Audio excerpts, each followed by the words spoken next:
اللہ کے پیارے رسول صلی اللہ تعالیٰ علیہ وسلم نے فرمایا ہے کہ کل مولود یولد علی الفطرہ، جو بچہ بھی پیدا ہوتا ہے وہ مسلمان پیدا ہوتا ہے، مومن پیدا ہوتا ہے، فطرت پر پیدا ہوتا ہے۔ اگر اس کے والدین عیسائی ہوں تو عیسائی بنا دیتے ہیں، یہودی ہوں تو یہودی بنا دیتے ہیں، مسلمان ہوں تو مسلمان بنا دیتے ہیں۔ ہمارے ہاں جو آدمی بڑے عہدے پر فائز ہوتا ہے نا، بڑے عہدے پر، اس کو بھی ضرورت ہوتی ہے کسی سے بات کرنے کی، اپنے دل کی بات سنانے کی، اسے بھی ضرورت ہوتی ہے کسی ایسے شخص کی جو اس کے لیے دعا کرے، جو اس کا خیال کرے، جو اس کے لیے محبت کے جملے بولے، وہ کتنا بڑا بھی ہو جائے۔ انسانوں میں یہ ضروریات ہمیشہ موجود رہی،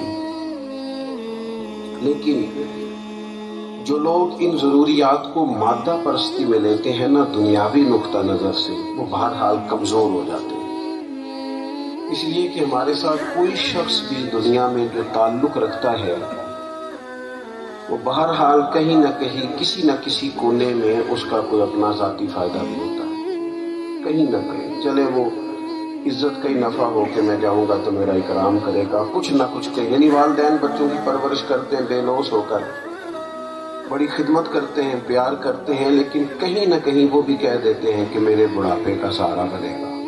کوئی نہ کوئی فکرہ، کوئی نہ کوئی جملہ، انسان جب انسانوں سے رشتہ رکھتا ہے تو کوئی نہ کوئی بات ان کی زبان سے نکل آتی ہے، بدلے میں ایک رشتہ ہوتا ہے کائنات میں انسان کا دنیا میں، اور وہ رشتہ ہوتا ہے امتی کا اپنے نبی کے ساتھ، امتی کا رسول پاک کے ساتھ رشتہ ہے، جس میں تقاضا کوئی نہیں، تقاضا اتنا ہی ہے کہ اپنے رسول سے پیار کرنا، ان کی فرما برداری کرنا، اور یہ بھی اس محبت کے تقاضے۔ باقی رسول پاک صلی اللہ تعالی علیہ وسلم نے کسی سے کوئی تقاضا نہیں، حضور نے بے لوث محبت کی، اور حضور نے احساس کیا لوگوں کا احساس۔ ہمارے ہاں لوگوں کا احساس یہ ہوتا ہے کہ اسے کام پہ لگوا دو، اچھی نوکری دلا دو، تنخواہ میں اضافہ کرا دو۔ تو بھئی یہاں تو بہت سارے لوگ ہیں جو کروڑوں کما کے بھی رات کو سوتے نہیں بیچارے، لاکھوں روپیہ رکھتے ہیں پر اپنے دل کا سکون نہیں رکھتے۔ کسی بندے کے ساتھ اصل نیکی یہ ہوتی ہے کہ آپ اس کے ذہنی سکون کا بندوبست کر دیں، اس کا نظریہ ٹھیک کر دیں، عقیدہ ٹھیک کر دیں، توجہات ٹھیک کر دیں، سوچیں پاک کر دیں، دل کا قبلہ درست کر دیں، یہ اصل نیکی ہوتی ہے۔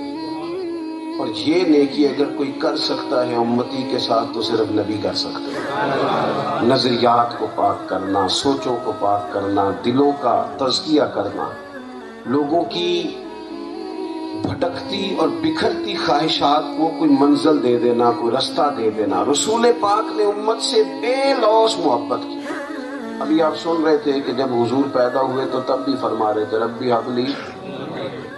اصل میں نا ہم سنتے ہیں ان چیزوں کو کیونکہ ایک مذہبی محفل میں آئے ہیں نا، اس ترتیب سے سنتے ہیں۔ آپ نے اس حقیقت پر غور کرنا ہے، یہ خاصا مشکل کام ہے۔ وہ بہت سارے لوگ مجھے ملتے ہیں، وہ کہتے ہیں جناب دعاؤں میں یاد رکھنا۔ میں کہتا ہوں چلو رسمن تو جملہ ٹھیک ہے، پر خاصا مشکل کام ہے کسی کو پکا پکا دعا میں یاد رکھنا، یہ مشکل کام ہے۔ مطلب کیسے یاد رکھا جائے گا بھائی؟ ہاں کچھ لوگ ایسے ہوتے ہیں کہ آپ ہاتھ اٹھاتے ہیں تو ان کے چہرے پہلے آپ کی نگاہوں میں آ جاتے ہیں، یہاں تو ان کے ساتھ محبت ایسی ہے کہ ان کے احسانات ایسے۔ رسول کریم علیہ السلام کا جو امت سے رشتہ ہے، کبھی نہ میری والدہ کبھی کہتی تھی نا کہ بچے کھا لیں تو میرا بھی ٹھیڈ بھر جاتا ہے، تو ابا جی کہتے تھے لو دسو یہ تو شاعرانہ گلا نہیں، یہ تو اچھی ادیب کی بات ہے، ایسے بھی کبھی ہوتا ہے، پیٹ اسی کا بھرتا ہے جو کھاتا ہے۔ یہ کیسے ہو گیا کہ ایک تکلیف میں ہے تو دوسرا بے چین ہے؟ لوگ سمجھتے تھے شاعرانہ بات ہے، کسی اچھی ادیب کا اچھا تخیل اس نے پیش کیا ہے تو اچھی بات ہے۔ لیکن پھر ہم نے قرآن مجید پڑھا تو اللہ نے ہمارے نبی پاک کے ساتھ جو رشتہ بیان کیا وہ بڑا انوکھا ہے۔ فرمایا لقد جاءکم رسول من انفسکم عزیز علیہ ما عنتم، تحقیق ہم نے تمہیں میں سے تمہیں ایک رسول دیے ہیں، تم کبھی مشکل میں پڑ جاؤ تو میرے نبی کو تکلیف ہوتی ہے، تمہاری مشقت حضور پہ گراں گزرتی ہے. حریص علیکم، وہ تمہاری بھلائی چاہنے میں جلدی کرتے ہیں. وبالمؤمنین رؤوف رحیم، مومنوں پہ رؤوف بھی ہیں اور رحیم بھی ہیں. نبی پاک علیہ السلام کی آپ کو درجنوں احادیث ملیں گی. ہم جب ہمارا کسی چیز کو جی چاہتا ہے نا تو پھر ہم کر گزرتے ہیں. پھر نہیں ہم دیکھتے کہ کسی کا دل دکھتا ہے، کہ ہم کر گزرتے ہیں، ہمارا جی جو چاہ رہا ہے. لیکن آپ کو درجنوں حدیثیں ملیں گی. نبی پاک فرماتے میرا دل چاہتا تھا میں ہر وضو کے ساتھ مسواک ضروری قرار دوں، لیکن امت کو تکلیف ہوگی لہذا میں ضروری نہیں قرار دیتا. فرمایا جی چاہتا تھا کہ تہجد کی نماز امت پر ضروری قرار دوں، لیکن انہیں تکلیف ہوگی لہٰذا میں ضروری قرار نہیں دیتا. حضور فرماتے ہیں میں لمبی نماز پڑھانا چاہتا ہوں، لمبی، لیکن پیچھے کسی بچے کے رونے کی آواز آتی ہے تو میں نماز مختصر کر دیتا ہوں. محبوب کریم علیہ السلام امت سے پیار کرتے. امت کا مسئلہ یہ ہے کہ امت اپنے اپنے معاملات میں محو ہے، ہر کوئی مست مئے ذوق تن آسانی ہے. حیدری فقر نے دولت عثمانی ہے، تم کو اسلاف سے کیا نسبت روحانی ہے.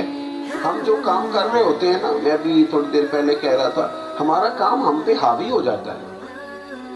یعنی وہ پیر صاحب میری طرح کے نا گھر بھی جائیں تو ان کا دل ہوتا ہے سارے اٹھ کے کھڑے ہو جائیں، صاحب جو آ گئے. جج صاحب کا خیال ہوتا ہے گھر بھی جاؤں تو 2-4 بندے کو فیصلہ ہی کرا لیں مجھ سے.